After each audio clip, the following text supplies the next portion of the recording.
It's another podcast, the SentOff podcast. I know, guys, I lied. I didn't come back when I said I would. I didn't do one right after the Brighton game, but it was a good thing because the West Brom game has been played, and of course, it's just me, Joseph, and it's Palace talk. So what's happened since I've been gone? No, let me not. So started off. What was it? The first game, Stoke. What a result! 2-1 at home. Mamadou Sakho, I did lose my voice. It was a crazy lot. The ball gets played out wide by Zaha, does well against Choupo-Moting, back post, goodbye, shoots off the bar, straight to Mamadou Sakho in. And what everyone said, we didn't deserve that win. It should have been a draw. But we deserved wins in other games, so it kind of balances itself out. And it would be a game that we don't really deserve to win that we do. And in that manner, it was a great game. Don't want to go on about too much because it was a while ago, but it was a massive 3 points, our second win of the season, again at home. Surprisingly, looking at recent games as well, we've got the home form rather than the away form. And normally, if you know Palace, it's the other way around. We're an away team that you don't want to play against, and a home team that you could get a few points against. But we're starting to make Selhurst Park a fortress, and sooner or later, that Selhurst Park could be changing into back into the old Crystal Palace it was before. But again, I'll get onto that in a second. Back to the Stoke game. Tompkins has come into the team looking fantastic. He's just really slotted right in. That's where I feel like Sakho was a great signing because it just made that centre back choice really shored it up. And I think Tompkins could be our second best centre back after Sakho, of course. Dan Dan's been playing well. He made a mistake, of course, against in the Everton game, and Speroni and himself got dropped. So I can only assume it's because of that one mistake that they made. Well, there's mistakes they made in that game. But yeah, Tompkins come in, he's doing really well. Sakho's captaining the team, and there's no reason why he can't be. He is the soldier, and he is back, and he is a leader. And apart from a few really bad passes that could have been catastrophic to our chance of winning that game, he played well and he scored the winning goal, so it kind of made me forget about those poor passes. Milivojevic had a good game, but again he made a few poor passes. Zaha's been missing recently. West Brom he did alright. He had a few shots on goal, but he's not really being the same. He's not really scored. Like he's not. I don't know what to say. Like he's in the Chelsea game and the West Ham game, etc. He looked like he was back to what he is, like our main man. But he's gone off a bit. But he did play the ball in, to be fair, to goodbye. So it's Zaha. He's always going to do something in a game. Whether he gets a goal or an assist out of it depends on luck, to be honest. Next game, Brighton, massive game, wasn't it? Obviously the rivalry there, away from home, first time in the Prem. Now I watched the game, and apart from the double save that Ryan had to make against Benteke and Zaha, I can't really tell you anything that really happened in that game. Hennessy made a few good saves, but other than that, it was a deserved point, to be honest, from both teams.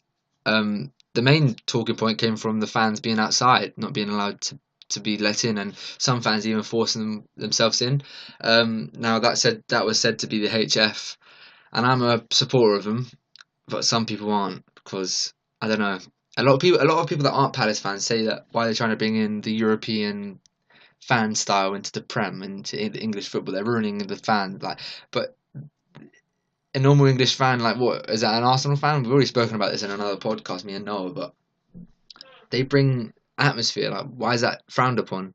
Yes, some things, activities that happen outside of the games, like, and on social media, etc., whatever.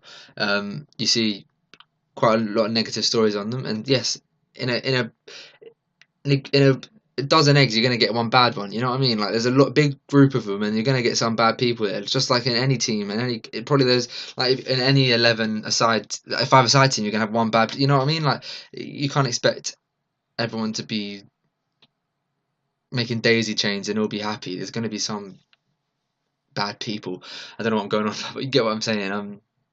So I feel like they get a bit of bad press after that game, and I heard from unreliable sources, I'm not going to try and lie, that it was due to the HF that those people that did actually pay for their tickets were left outside because the HF did force themselves in. But that's speculation. It's all alleged.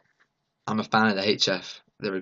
They bring an atmosphere that is unrivaled in the league.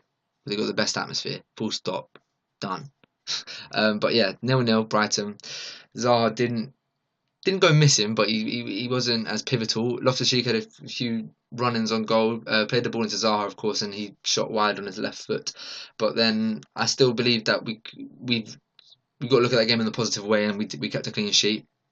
That was due to Hennessy. He did make a few saves, and to be fair to him, he did play all right.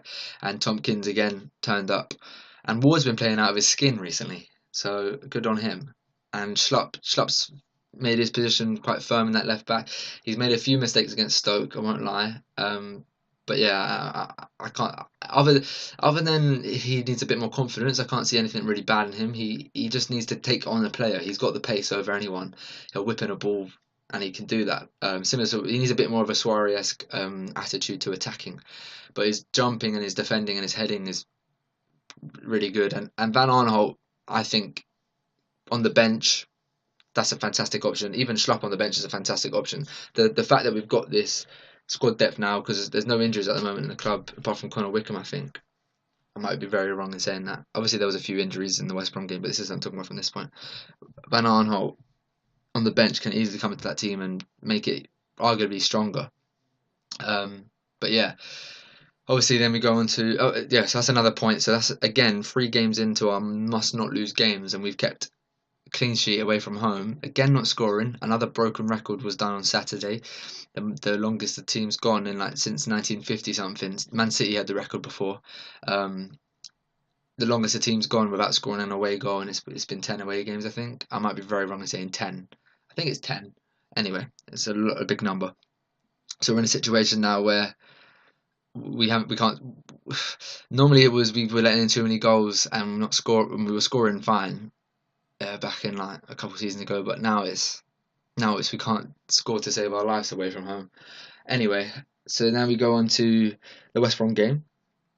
Now this was added a bit more spice to it, as Alan Pardew was the Alan Pardew's somehow got another job in English football. All right, yes, I'm grateful for everything he done for Palace. He kept us up, did well that season, FA Cup final, fantastic. We should have won it. Yeah. Fantastic. I'm not going to take that away from him. And all the things he's done as a player, great. But the fact that he had the worst record in the whole of all English tiers in the Premier League, that is a Premiership team in the worst form in a calendar year, is absolutely disgusting.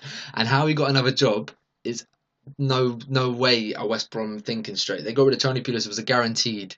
Yes, they were in a sticky situation, but it was a guaranteed just staying in the Prem. Tony Pulis does not get relegated. Similar to Sam Allardyce. I'll get onto that.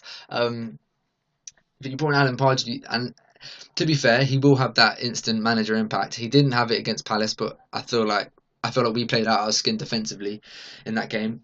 But you got to look at his track record, and it's just not good enough. And you're going from a team that was solid at the back, was not conceding more than 2 goals. Of course, they tailed off near the end of Tony Pulis' reign, but I'm talking about in his prime. You had a team that wasn't conceding that many goals. They would win a game 1-0. They'd get 0-0s. Yes, it was boring. That's why he got sacked. I completely understand that.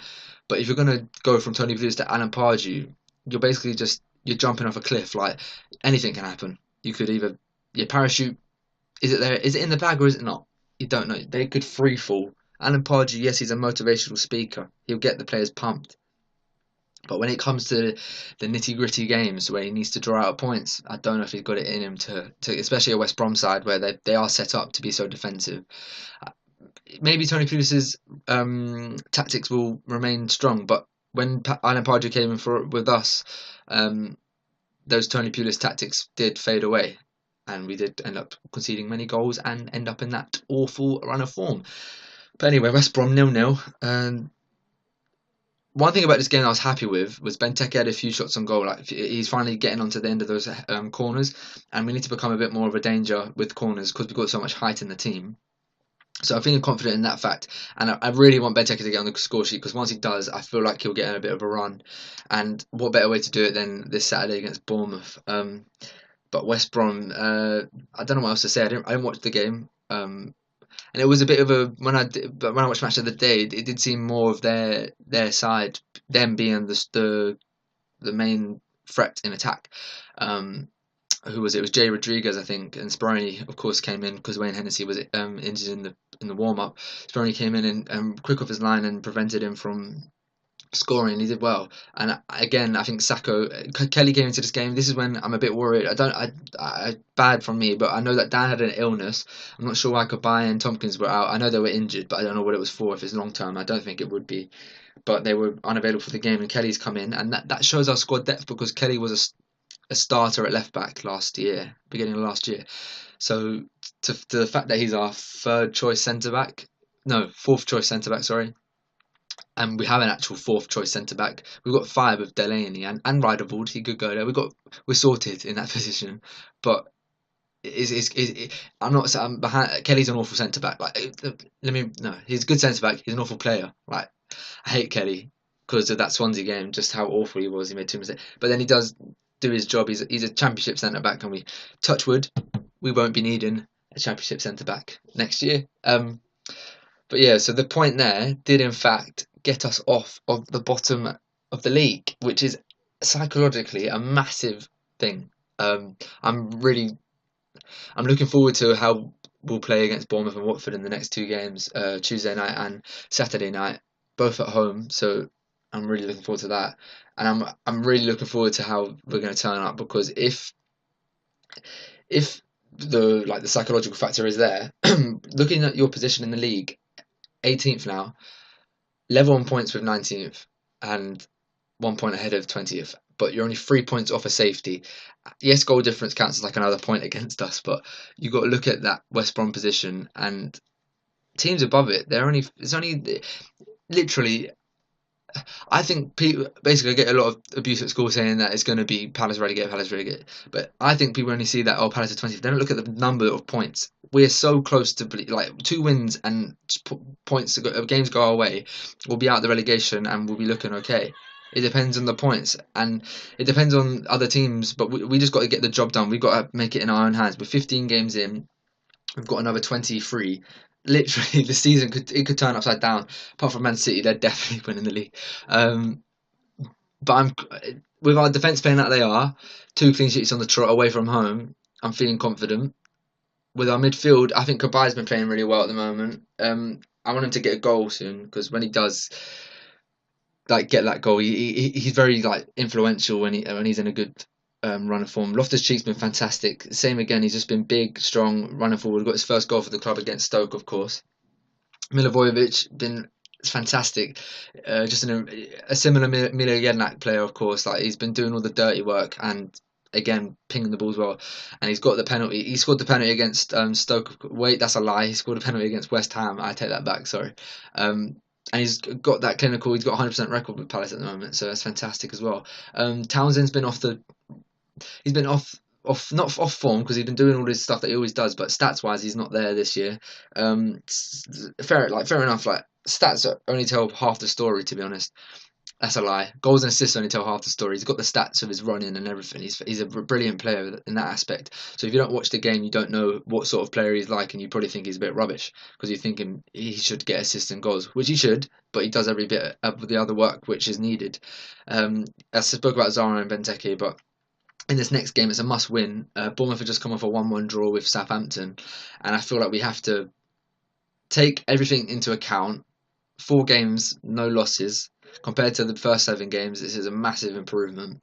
And on top of that, we haven't lost. So that's 3, 4, 5, 6 points. 1 point Stoke. Wait, oh god, this is embarrassing. 3 points Stoke, 1 point Everton, 1 point West Brom, and 1 point. Yeah, 6 points. No, 6 points gained. No points. Let me stop waffling. 6 points gained against teams around us. Results have been going our way with West Ham and Swansea's aspects. They nearly didn't with the West Ham game. That would have been some shock, them beating Man City, but they didn't, luckily. And yeah, so we've gone on to be in a good position where we are now. If you're not a Palace fan, if you're a Palace fan, you're not confident right now, then you must not be watching the games every week because we are playing out of our skin. We're playing really well, and I'm proud to be a Palace fan because we've fought back from where we were to where we are now. And now Bournemouth is a must-win game. Um, I don't know what sort of players they're gonna have in form. I know Callum Wilson scored a hat trick not long ago. Josh King, I don't know who scored for them against Southampton. I know Charlie Austin scored the equaliser. But Bournemouth were in and amongst it not too long ago, but they won a few games and now they're out of it. Similar to us, we win a few games and we're out of it. We just need to get our scoring boots on, and I think Benteke will be the man to do it. This is just a question for anyone listening. I know it's probably just going to be me listening back to it 3 times. They were the 3 views. Anyway, but if there is anyone, I'm curious about Connor Wickham. He's been out for a year now, and I think if he does, when he does eventually come back, if he does, that will feel like a new signing for us because he'll be just another striker. You know, we've been without that other striker for so long. We had to play Bakary Sako striker. We even had to play Ladapo when Benteke was injured. And Zaha and Townsend have been playing strikers, of course, like right and left forwards. But Connor Wickham coming back. Connor Wickham can score a couple bangers. We saw it against West Brom. We saw it against Sunderland last year. Was it last year or was it 2 years ago? 2 years ago, I think it was. We saw it against Man City last year, but then he got his injury because he put so much power in that shot. He got injured. That's the sort of player we're dealing with there. But yeah, Connor Wickham, I'd love to have him back soon. I really like him. He gives you the Benteke aspect, but he's a bit better on the ball, I think, than Benteke. But Benteke is much better than him in the air. I won't lie to you.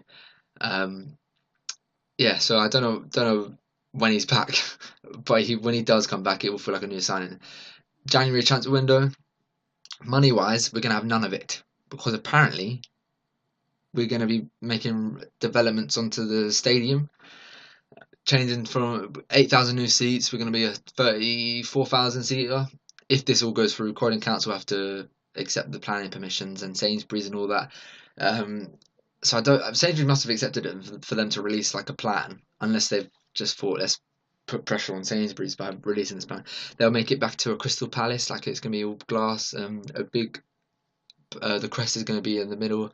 It looks really nice from the VR imagery, the video that they released. But the only problem is it's going to take 3 years to get done. That's not a problem, but I'm worried about my seat. I don't know if my stand's going to be not gone. It's the Homesdale, and I don't know if they won't get rid of it, but I don't know how they're going to work around it. Are they going to do a Liverpool style and build around at the back? I think they are. I think I read something like that. But I know they're keeping the main stand there while everything gets worked on. So I can imagine that some seats will be. I don't know. I don't know how it's going to work out. And even if it's going to happen, I know January 2018 it's going to be put forward and works would start end of 2018.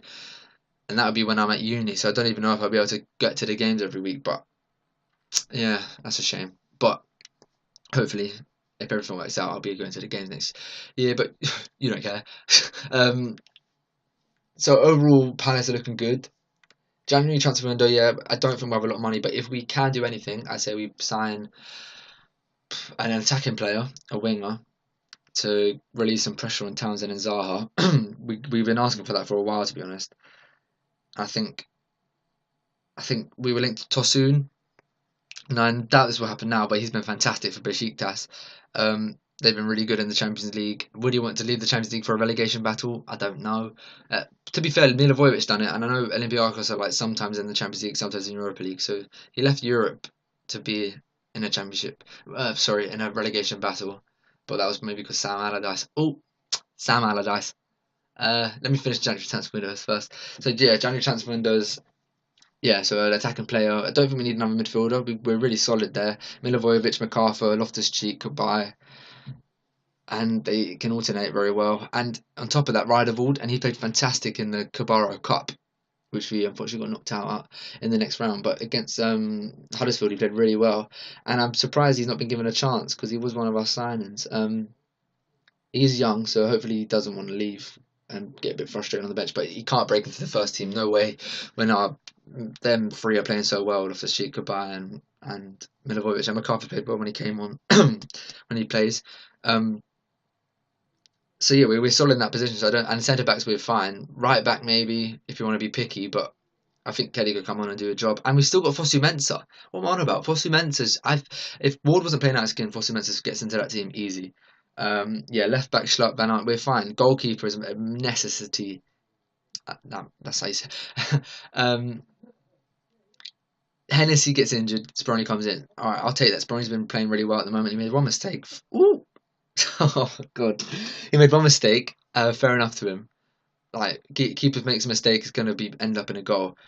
But you need to have three goalkeepers. It's just that's just a known rule in every team. You should have three goalkeepers, and I don't think Hennessy can cut it to be number one. I think if we got one more to like Mandanda was, don't know what that situation was all about. Forget Mandanda, he's a snake. If we get another goalkeeper, I don't know who it would be. I'd want a first team goalkeeper. Come straight in. Then our first team will be looking tasty. So yeah, I did say in the last podcast we're not getting relegated. I'm going to stick with it. People are saying I'm going to come 20th. I have a bet with someone. They're saying that £20 will come 20th. I said okay. Shook his hand. This week we're up 20th. You know, it's an easy 20 in my pocket. You know, yeah. So touch wood again. We beat Bournemouth and we beat Watford, and I'll be back probably on the Saturday after the away game. I don't know who. I think it's Swansea away. I'll be talking about that. That's a massive game for Palace. If we win that game, I think Swansea are dead and buried. Actually, let me take that back because we're not dead and buried. It's too close. There's a big divide from the top half of the table, like top 8, to the bottom, and there's only a couple points, like 2 wins, and you move up 5 spaces. You know, the Huddersfield, Newcastle, and Brighton are all so close to becoming in the relegation battle. West Brom are in it. Burnley, a little shout out to Burnley, playing fantastic. Didn't expect that from them at all. No one did. Sean Dyche could have been our manager. Chose the ball instead, and look where we are now. Roy Hodgson, I do love him. He's a great guy. I don't like. That's what I get the impression of him. He won't be a long-term manager, of course, so we will have to get a new manager again. But he's bringing the defensive solidarity. No, he's solidified the defence, which I didn't expect from him. I thought it would be a bit of not a mess, because I know he's a good club manager. He's a good manager in general. He just didn't work out with England. But I feel like he would have brought a bit more risk taking, which isn't as that's the wrong word. I thought we'd be a bit more messy, but we're quite firm and good.